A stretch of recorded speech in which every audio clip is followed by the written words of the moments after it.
Bring me food.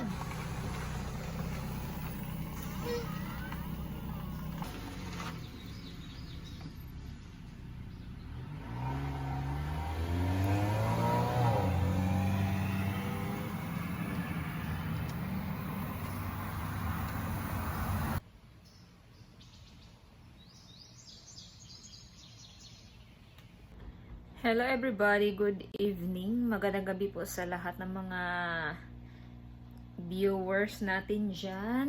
Ano na ba tayo ngayon? 9 o'clock na ng gabi. Nagtatrabaho pa rin ako dito sa loob ng bahay.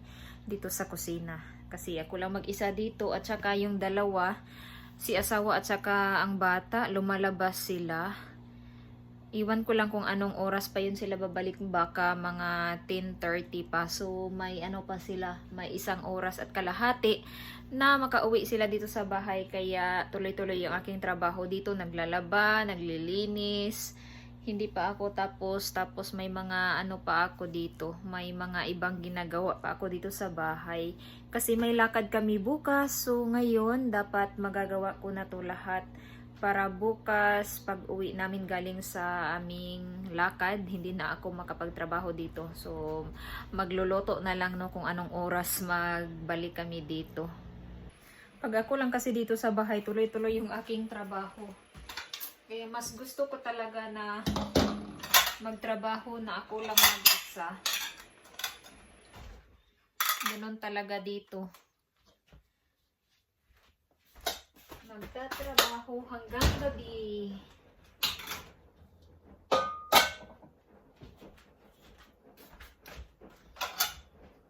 Dami kong nahugasan kanina.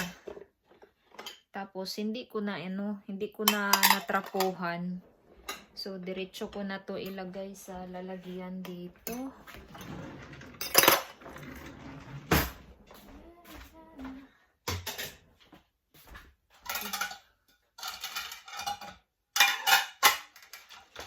Daming mga plato, parang ano no? Parang ang daming taong kumain. Kasi yung bata dito lagi siyang nagugutom. Ganon siguro pag ano no, yung bata na lumalaki na, lalong nagugutom araw-araw, parang 6 to 8 beses na kumain sa isang araw.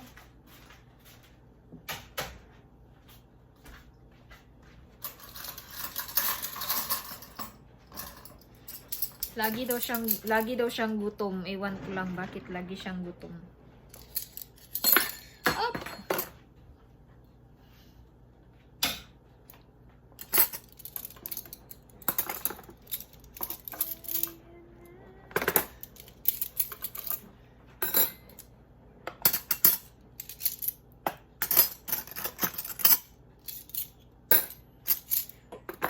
Halos buong araw ngayon na ulan dito.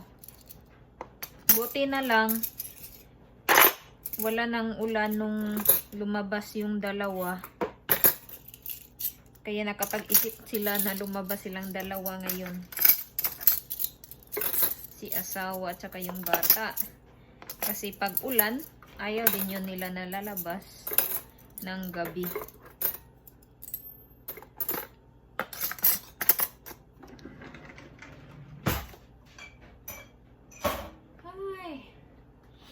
Ang dami-daming mga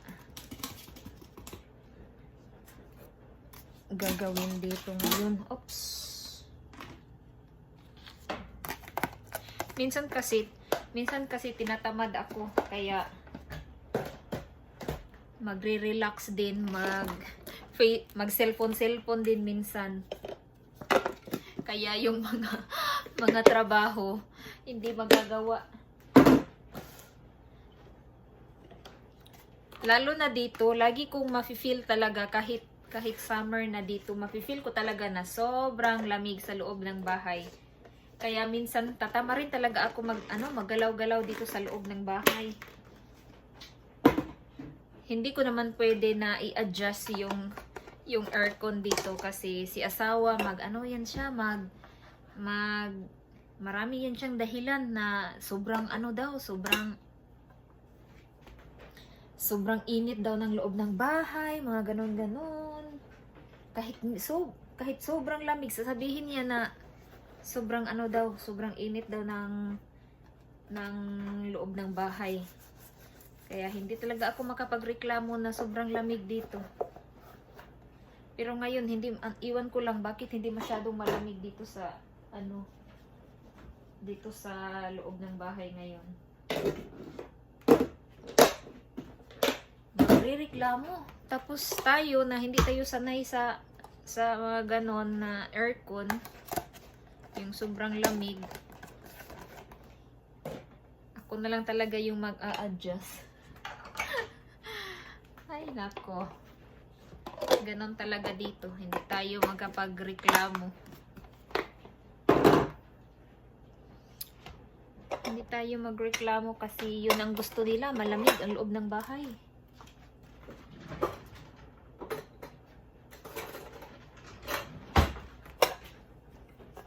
Ay, daming. Yung mga leftover kasi, ngayon, Thursday, may yung mga leftover. So, nilalagay ko yun sa mga ganito, mga lunch box. So, yun, ang dami ko nagamit na lunch box. Tapos, hindi na namin kinain. Tapos, garbage din naman ngayon. So, na lang. Nilalagay na namin sa garbage yung ibang yung ibang mga pagkain na hindi namin nakakain. Yung pusa kasi nandoon sa farm, so ang layo, medyo 6 to 8 minutes yung biyahe, kaya hindi na kami pupunta doon. May naman doon, may nakatira naman doon, so siya na yung tagapagpakain ng pusa.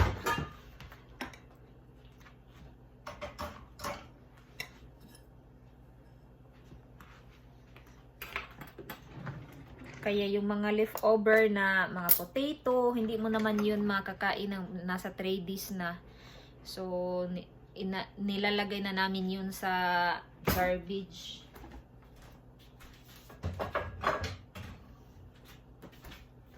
Pag garbage, Thursday kasi yung garbage dito, yung pinipick up nila yung mga garbage dito sa mga bahay-bahay.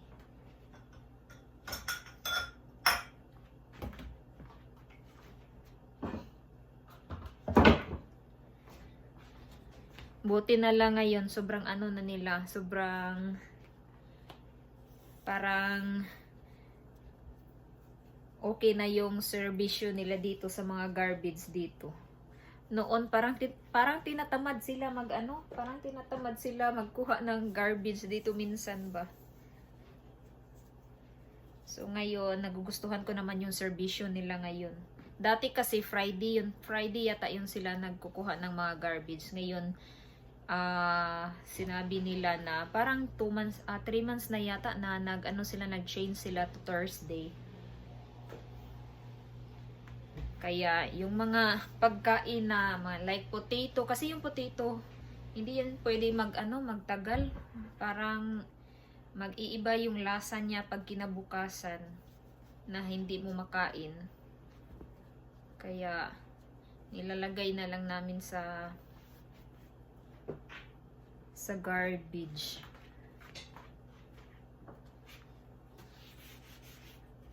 Kaya maraming mga potato na maiiwan sa refrigerator. Kinabukasan, ayaw na naman kumain ng potato. So, iba na namang pagkain yung kakainin. Kaya, daming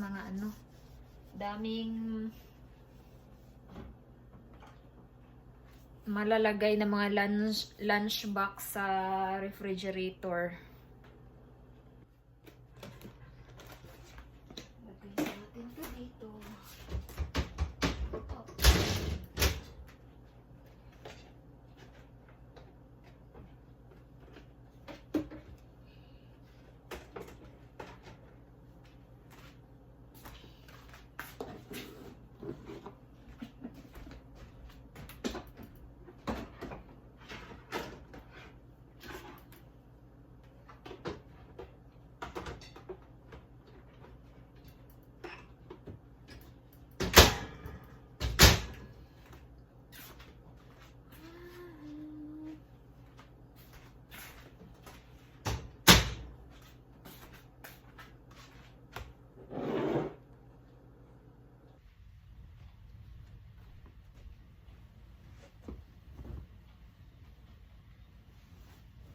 Nagtaba din ako ng bedsheet ngayon. Or parang blanket. Parang blanket din naman to siya. Nung pumunta kasi dito si Bianan, sabi niya na hindi daw siya mag-blanket. Pero sobrang lamig doon sa isang bedroom. Kaya sabi ko sa kanya, mag-ano ka talaga, mag-blanket ka talaga kasi sobrang lamig doon. Sabi din kasi ni asawa, bakit ka pa maglalagay ng blanket doon na hindi naman yan siya mag-blanket? Sabi ko, sobrang lamig kasi yung bedroom na yun, yung bedroom sa bata. Kaya ayaw pala ng bata na doon siya matulog kasi sobrang lamig. So naintindihan ko talaga siya kasi ako malamigin talaga ako. Lalo na sa may aircon. So sobrang lamig talaga para sa akin. So sabi din ni Bianan nung nilagay ko yung blanket doon, sabi niya, buti na lang nilagay mo yung blanket doon kasi sobrang lamig. Sobrang lamig daw. Kaya ayun pala. Kaya buti na lang nilagay ko yung blanket na to doon. Tumawa siya kasi sobrang lamig. Sinabi din naman niya na hindi daw siya mag-blanket. Pero gustong-gusto ko talaga na lalagyan na lang bago siya matulog doon para hindi na siya hindi na siya parang sasabihin niya na madisturbo ako, madisturbo si asawa pag tulog na kami tapos sobrang lamig doon na walang blanket. Merong merong cover din naman sa bed na parang parang aside sa cover ng bed, meron pang isa na nilagay ko. Tapos medyo yun siya, medyo hindi siya makapal. Kaya sinisiguro ko talaga na lalagyan ng blanket doon na nagpunta si Bianan dito. Mas maganda kasi yung ready ka, tapos comfortably ba? Comfortably yung bisita mo na matulog doon sa kwarto.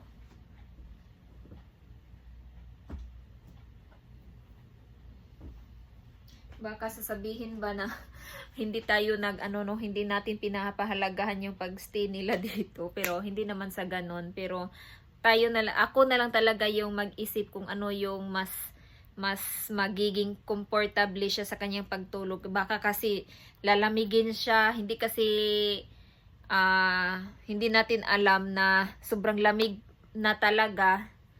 Tapos walang blanket doon, tapos tulog na kami, baka siya ba, mahiya siya na magsabi na malamig. So ako na lang talaga yung mag-isip ng kung anong maganda na ilalagay ko doon. Kaya niready ko talaga yung bed niya nung nagpunta siya dito.